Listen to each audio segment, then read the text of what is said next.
عبداللہ ابن عمر رضی اللہ تعالی عنہما فرمائی چې ما د جناب نبی کریم علیه السلام مبارک نه اوریدلیو چې هغې فرمایل بنی الاسلام علی خمس، د دین اسلام بنیاد دی په پنځو بنیادی ارکانو باندې.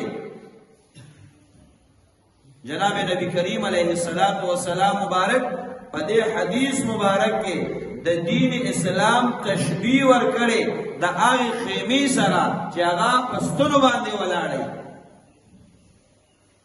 نو د دین اسلام بنا ده، دین اسلام قائم دی په پنځو شیانو باندې.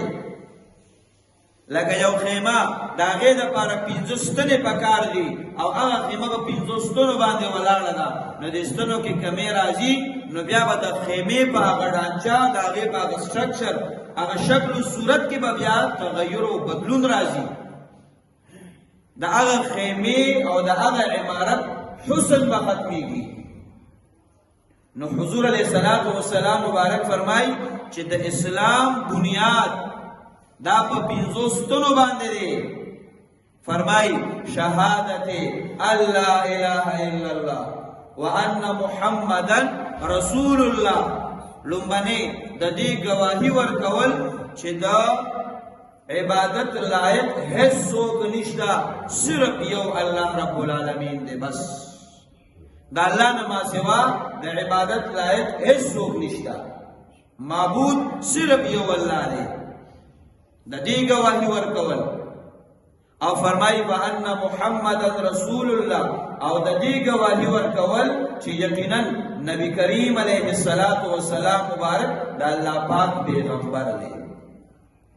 معنی دا ده چې د ایمان کلمه ویل، د ایمان گواهی ورکول دا لومبنی بنیاد او لومبنی ستنه ده.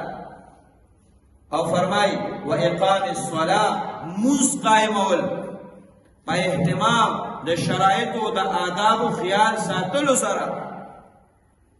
او فرمای و ایتاء الزکات، او د زکات ادایگی کول چې بچا فرضیت د زکات رالی نو چې دې ادایگی د زکات وکي. او فرمای و حج البیت، د بیت الله شریف حج کول.